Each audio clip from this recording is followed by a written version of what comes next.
Hello and welcome to another edition of Autocar Deep Drive, where we tell you what's hot, what's trending, and we give you the news behind the news.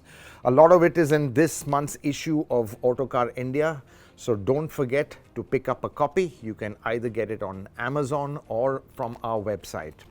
Well, this month, the big topic we're going to be talking about is details on Maruti Toyota's all-electric SUVs. Now, a lot of us have been thinking that Maruti is not doing much on the EV front. There have been no announcements. They've been quite mum about it.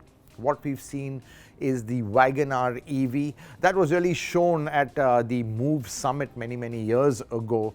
But since then, nothing has really happened, and everyone's thinking that's going to be their first EV play. But we have some shocker of news. Maruti has teamed up with Toyota to launch a mid-size all-electric SUV sometime in the early part of 2025. We think it's going to be Jan 25, and this is a global SUV. In fact, it's going to be launched in Europe in the latter half of 2024, even before India. This SUV, this electric SUV, is going to be produced in Maruti Suzuki's Gujarat plant and exported to Europe, Japan, and of course they will also sell it in the Indian market. But what's the big news behind this SUV is that it is built on a global skateboard.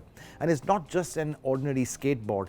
It is a skateboard which is formed with or developed by a coalition of Japanese partners. In fact, there's a company that's been formed called eevee.ca, that's EV for Common Architecture. And this company, which has actually been spearheaded by Toyota, Toyota being the big daddy of the Japanese auto industry, has rounded up a whole bunch of Japanese players that includes, of course, Suzuki, Daihatsu, Mazda, Subaru, and all of them have come together to develop a skateboard. The code is 40PL, and what's interesting is that this architecture, this skateboard, the 40PL platform, is going to be the base for multiple body styles. Now, a lot of these Japanese companies, they have been tasked to develop a certain product or certain body styles on that. Of course, Toyota, Subaru will be doing the more expensive ones. Subaru is going to be focusing on the four-wheel drive applications for this EV skateboard, because Subaru has the four-wheel drive capability.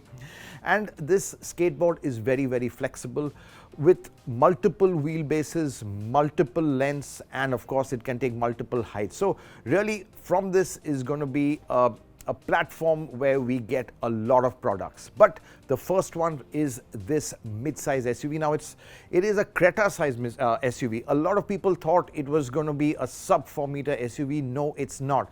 It is 4.2 meters long. It's got a 2700 millimeter wheelbase. That's a very long wheelbase. And also what it tells you is that today, long wheelbase means long range, because within the wheelbase is where the batteries fit.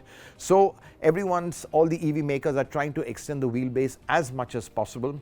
And 2700 is what we have for the Indian mid-size EV, mid-size SUV. And clearly that is going to have multiple battery packs. We can even have a 59 kilowatt hour battery pack on this. There will be a smaller version with a 48 kilowatt hour battery pack. So you're looking at a range of up to 500 kilometers with the Toyota Maruti mid-size all-electric SUV. Of course, both Toyota and Maruti Suzuki are going to kind of style it differently. That's where the differentiation is going to be. We just hope Maruti Suzuki gets their styling right. Never been a strong point of Maruti Suzuki, because these cars have to look futuristic and they need to have futuristic styling. But beyond the fact that it's big, it's got good range, it's got four-wheel drive options as well.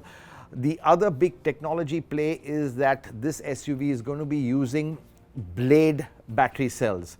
Now, battery is the heart of any EV. That's really what is the core technology which will determine the losers. And what Maruti, Suzuki and Toyota have done is they've gone to the Chinese company BYD's for their blade cell technology. Now, these blade cells, the chemistry is more LFC and not NMC, which they are using in Europe. Now, LFP is more suitable for India, which is lithium iron phosphate or lithium ferrous phosphate.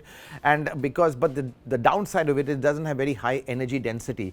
But with the blade cells, because they are long and the way they are constructed, you do get the energy density back.